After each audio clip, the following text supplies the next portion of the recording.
Liquid crystals. अच्छा, liquid crystal कुछ ऐसे कंपाउंड होते हैं जिनकी प्योर सॉलिड और प्योर लिक्विड के दरमियान प्रॉपर्टीज़ होती हैं, यानी उनमें सॉलिड्स की प्रॉपर्टी भी बैक वक्त होती हैं और साथ में लिक्विड की प्रॉपर्टीज़ भी होती हैं। तो ये सब्सटेंसेस कहलाती हैं लिक्विड क्रिस्टल्स। इनकी हिस्ट्री में अगर जाएंगे तो एक W.H. हिंड्स साइंटिस्ट है। W.H. हिंड्स, इसने स्टीरीन एक ऑर्गेनिक कंपाउंड है, इसको जब 52 डिग्री सेल्सियस तक गर्म किया तो ये एक क्लाउडी लिक्विड बना। यहाँ पे ये बिल्कुल प्योर सॉलिड है, क्रिस्टलाइन सॉलिड। क्लाउडी लिक्विड बना, 58 डिग्री सेल्सियस पे फिर ये ओपेक लिक्विड बना और 62.5 डिग्री सेल्सियस पे फिर ये क्लियर लिक्विड बना, यानी प्योर लिक्विड बना जिसमें सारी लिक्विड की प्रॉपर्टीज़ और यहाँ पे उसमें सारी सॉलिड की प्रॉपर्टीज़। और ये जो इन बिटवीन स्टेट है यहाँ पे ये कहलाता है लिक्विड क्रिस्टल। ये हर एक सॉलिड नहीं होगा, कुछ गिने चुने सॉलिड्स हैं जो इस तरह कर सकते हैं। आपने 52.1 डिग्री सेल्सियस से लेकर 62.5 डिग्री सेल्सियस पे उसको छोड़ा तो वो इसी तरह ओपेक लिक्विड या क्लाउडी लिक्विड ही रहेगा, वापस स्टीरीन नहीं बनेगा या वापस क्लियर लिक्विड नहीं, आगे जाके क्लियर लिक्विड नहीं बनेगा। सिमिलरली दूसरे साइंटिस्ट भी आ गए और उन्होंने कोलेस्ट्रॉल बेंजोएट, एक कोलेस्ट्रॉल से जो है एक्सट्रैक्ट किया जाता है ऑर्गेनिक कंपाउंड, 145 डिग्री सेल्सियस पे ये मिल्की लिक्विड बना और 179 डिग्री सेल्सियस पे फिर ये क्लियर लिक्विड बना।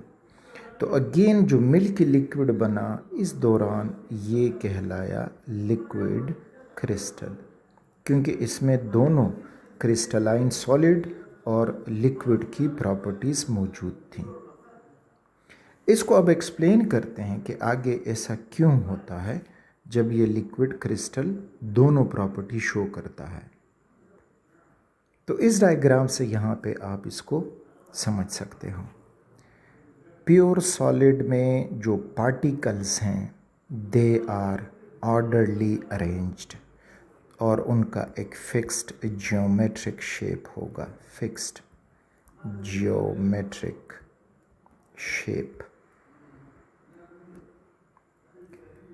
जब ये प्योर सॉलिड प्योर लिक्विड बन जाए तो लिक्विड जो है वो पार्टिकल्स डिसऑर्डर्ड अरेंजमेंट उनकी हो जाएगी, जिस तरह यहाँ पे दिखाई दे रहा है, और वो अपना एक फिक्स शेप बरकरार नहीं रख पाते, तो लिक्विड की ये प्रॉपर्टी है।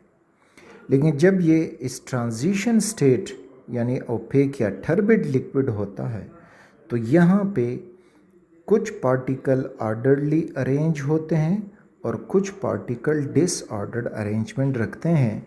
तो जो पार्टिकल ऑर्डरली अरेंज हैं तो उनकी प्रॉपर्टी होगी सॉलिड लाइक, और जो डिसऑर्डर्ड अरेंजमेंट रखते हैं तो उनकी प्रॉपर्टी होगी लिक्विड लाइक। तो इस वजह से ये जो इंटरमीडिएट स्टेट है it shows both the properties of liquid and solids simultaneously.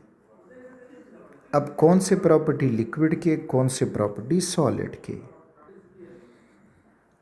तो लिक्विड के प्रॉपर्टीज़, इसमें जो प्योर लिक्विड की प्रॉपर्टीज़ होती हैं, so they have surface tension like liquids, जो लिक्विड की प्रॉपर्टी है। They have viscosity like liquids, ये भी सिर्फ लिक्विड की प्रॉपर्टी है।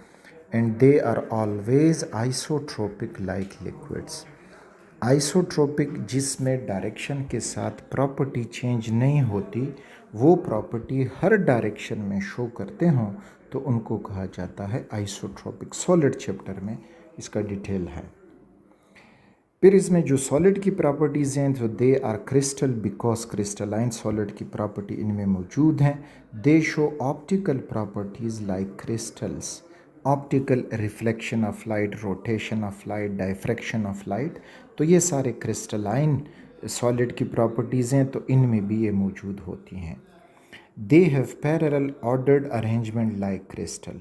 तो ऑर्डर्ड अरेंजमेंट जो है ऑफ पार्टिकल, ये क्रिस्टलाइन सॉलिड की प्रॉपर्टी है, इनमें भी ये मौजूद होती है। And they are somewhat rigid like crystal, और क्रिस्टल की तरह ये कुछ रिजिड भी होते हैं जिस तरह क्रिस्टल रिजिड होता है। तो इस वजह से इनको लिक्विड क्रिस्टल कहा जाता है, because they have both liquid properties as well as solid properties simultaneously. इनकी एप्लीकेशन अगर हम देखें तो हमारी डेली लाइफ में इनका एप्लीकेशन ज़्यादातर LCDs, लिक्विड क्रिस्टल डिस्प्ले, बहुत ही थिन और फ्लैट स्क्रीन जो आपको मोबाइल स्क्रीन, डिजिटल वॉचेस जो हैं, कैलकुलेटर है, इसी तरह LCD टेलीविज़न्स हैं, तो उनमें ये अब इस्तेमाल होने लगे हैं। क्योंकि वो बड़ा सा जो था दैट वाज CRT, जो बड़ा सा टेलीविज़न था, दैट वाज मे बी कि कुछ स्टूडेंट ने उनको देखा भी नहीं होगा, तो वो CRT कैथोड रे ट्यूब। अच्छा, you solvent is a chromatography. Chromatography एक मिक्सचर को अपने अपने कंपोनेंट्स में सेपरेट कर जाना, उसको कहा जाता है क्रोमेटोग्राफी। ओसिलोग्राफ ओसिलेशन नोट करते हैं, जिस तरह ECG का जो स्क्रीन लगा हुआ होता है जो मरीज़ के हार्ट बीट नोट करता है, so that is oscillograph. Room thermometer में इसका इस्तेमाल होता है। इसी तरह से इलेक्ट्रिकल डिवाइसेस वगैरह LCDs की बात आ गई हैं। और liquid crystal are used to locate vein, arteries, infection, tumours and breast cancers, इसलिए कि ये जगह बाकी पार्ट्स के मुकाबले में वार्मर होते हैं।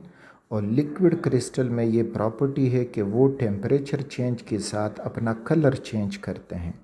तो इस तरह से जिस फॉर एग्ज़ाम्पल ये फुल बॉडी है और इस पर लिक्विड क्रिस्टल लगाया गया है, जिधर टेम्परेचर वार्मर होगा, ज़्यादा होगा, तो लिक्विड क्रिस्टल अपना कलर चेंज कर जाएगा और इस तरह आसानी से हम उसकी डायग्नोसिस कर पाएंगे। तो ये कुछ एप्लीकेशन ऑफ लिक्विड क्रिस्टल जो हमारी डेली लाइफ में सामने आती हैं।